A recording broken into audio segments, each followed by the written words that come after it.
Hello viewers, welcome back to my technology channel on YouTube GTech. Actually, I was upgrading the loudspeakers of my home theater. So these loudspeakers were made 29 years back when I was a teenager. It was self-made, so I made it myself. So even after 29 years, it's still working, but probably due to aging, it will not be working as like how it is supposed to work. That is, the quality of sound might have diminished.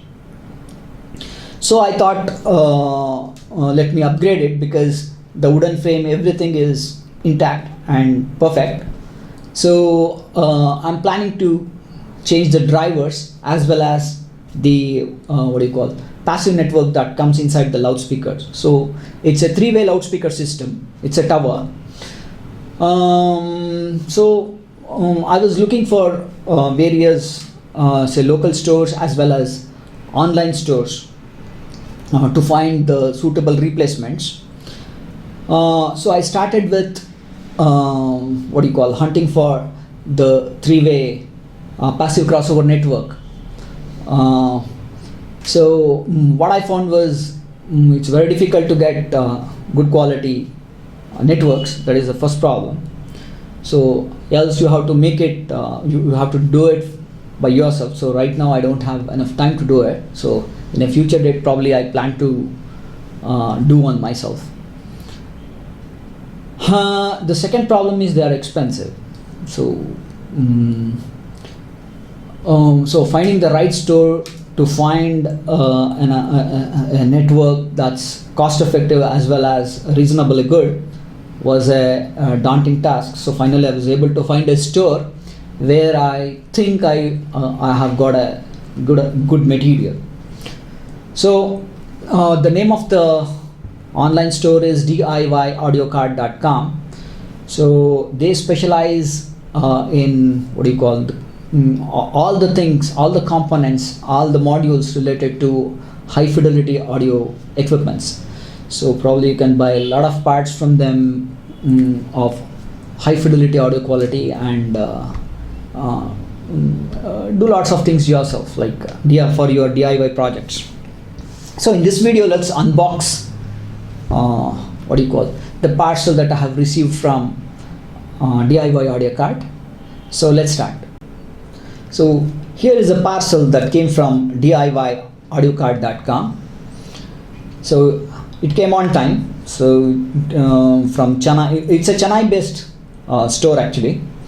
I don't know whether they have an offline presence or not, but when I ordered it through online, it came in 2 days. So on time for me. 2 days to Bangalore. So let's unbox and see how the packing is and how the material itself is, and we will also look into certain other details of the crossover network itself. So to start with, so packing, the external packing is good. They've also put this handle with care sticker. So let's cut open the cover. So before that, most important thing is I have disinfected this box itself using disinfectant. So usually what I do is all these things we have to do because of COVID. So what actually normally I do is, whenever a parcel comes, I keep it aside for at least 2 days unless it is really urgent to open it. So I had kept this aside for a couple of days, and after that I used antibacterial to sanitize this. So hopefully it is virus free and safe. So let's cut open the box and see the material.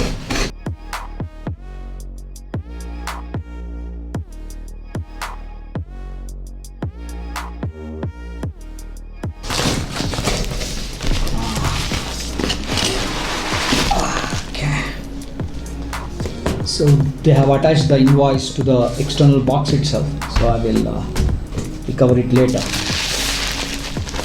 So there is an invoice copy inside also. So the cost for two of these networks actually was 3,218 rupees. Okay, which includes taxes, and it includes the transportation courier charges.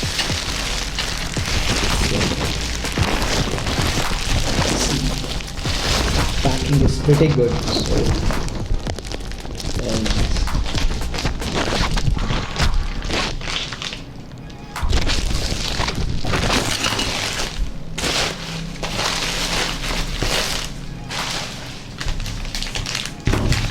very nice, super.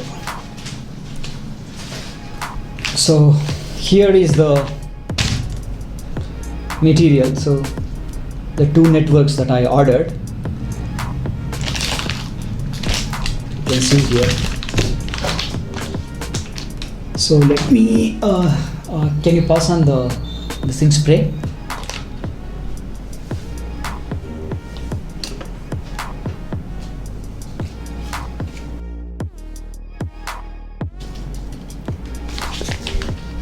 So I'm using spray on this also to be safe.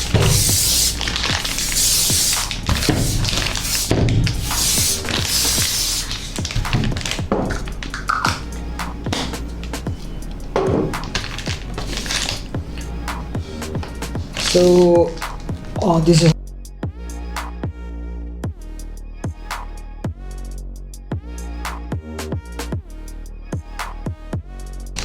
okay.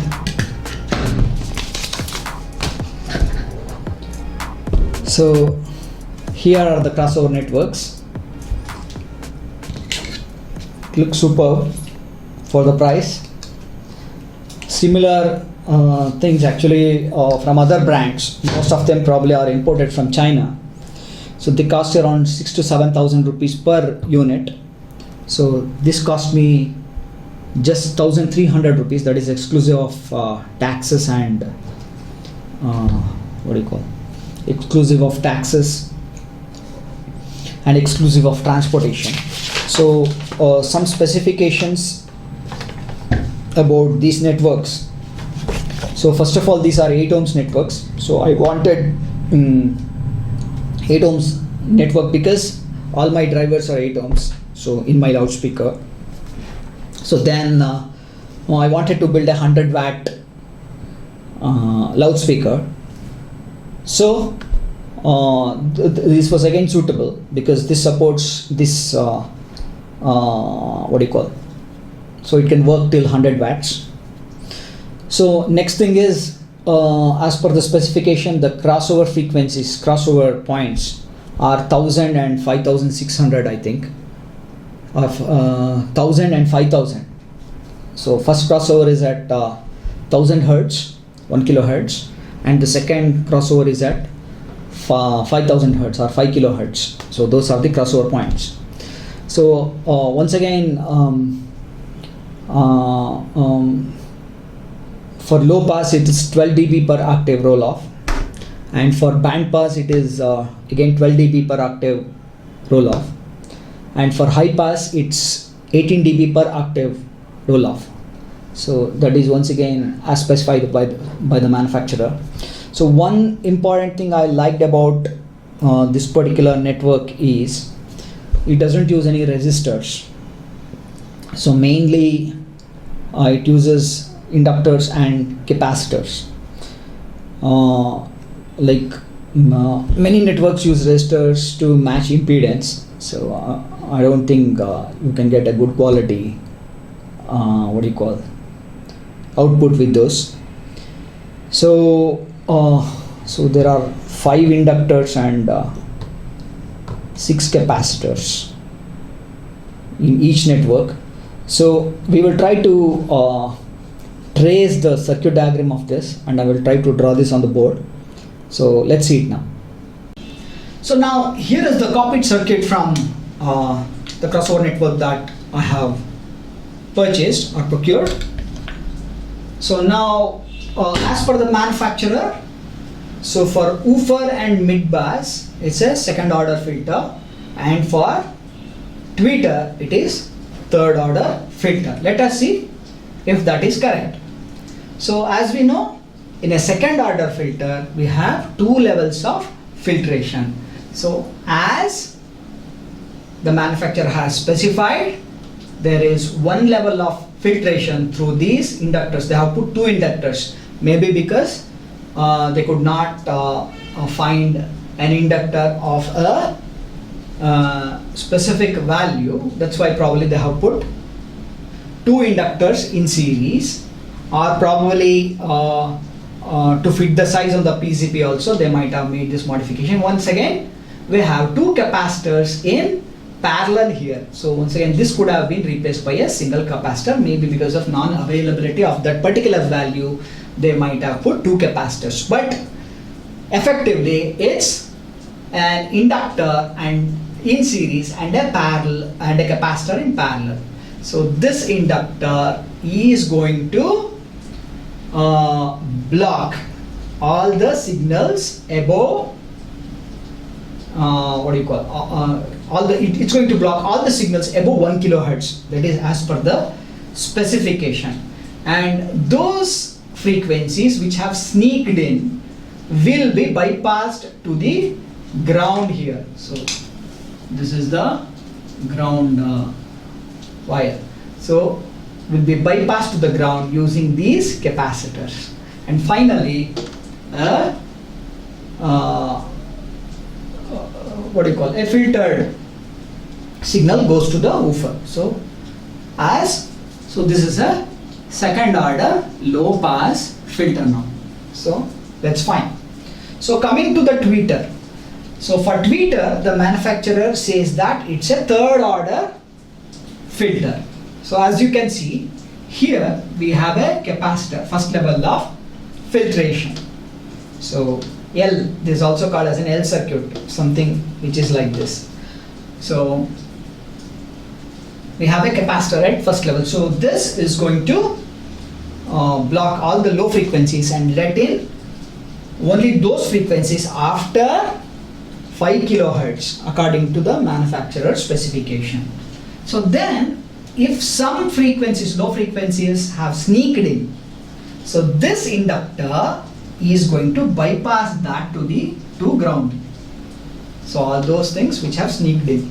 Once again, a second capacitor refilters it and finally sees that only frequencies above greater than 5 kilohertz enters the tweeter.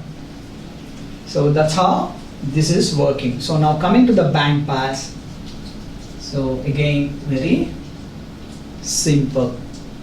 So combination of L and C will select a particular band of frequencies here between 1 kilohertz and 5000 hertz or 5 kilohertz is passed between these two, and then any frequencies on the lower side or the upper side is bypassed to ground using these two components, that is this capacitor and this inductor. So since we have two levels of filtration in band pass, so this is again a second order filter.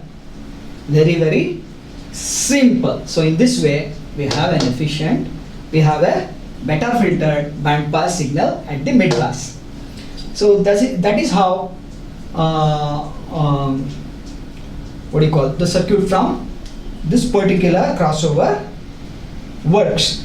And with respect to the values, anyway, values of the capacitors are given. So, but I could have put them, but the values of inductors are not given. So, if I have to put them, so I have to remove these inductors, measure through an inductance meter, and then put it. So, rather, I will tell you one simple way of. So, all these things are available on the internet itself. Like, for example, if you were to go to a website by the name DIYaudioandvideo.com, there is an application using which you can generate the design for what do you call it? A two-way crossover network, three-way crossover network, four-way, I think 2 and 3-way are available. So you can easily generate them. Also you can generate them in first order, second order, and it's first order, second order, third order, and fourth order also, I think. So there is an app there using which you can generate. So when you generate the designs, it will also give you all the values. So very, very simple. You can do it probably within a minute. So one other important thing that I want to specify about this particular product is, so as I already told you, they have used good quality components. So when building a crossover network, so this is also referred to as a passive crossover network, because it doesn't use any extra energy, electrical energy to work. So you don't need to power it in order to make it work. So that's the reason it's called as a passive filter network. So it's assumed that you are supposed to use some specific quality of components in order to get good quality sound output from any crossover network. For example, all the capacitors need to be metallized polypropylene capacitors in order to get good quality sound. And if you see this network, they have used these capacitors which are polypropylene. So they are made from polypropylene. And also when winding these inductors, there are specifications with respect to what quality of material that you are supposed to use. For example, if you use pure copper, how it's going to perform. You can use even silver. So then how it might, obviously lesser the resistance, DC resistance, so better it works. So so depending on your budget, you can choose the material that you want to have it on your crossover. So and also you can wind the same inductance at different gauges. So higher the thicker the wire, so it can work much better and it can work for higher wattage. So once again, if you increase the thickness of the wire in the inductors, it will become much larger and the price becomes much higher. Even the size of the crossover also becomes much bigger. So you need to make a trade-off somewhere, so and find out what is best suitable for your requirement. So that's all about this video. So it was about unboxing and little bit of technical details. So in the next video we are going to actually test it, in the sense I will connect this to an amplifier and then give specific frequencies to each stage, so each filter here, and see if it is working properly. So let's try that out in the next video. So I hope this video was interesting. So thanks for watching. So if you like to receive notifications on my future videos, you can subscribe to my channel, and if you like this video, you can click on the like button. Thank you.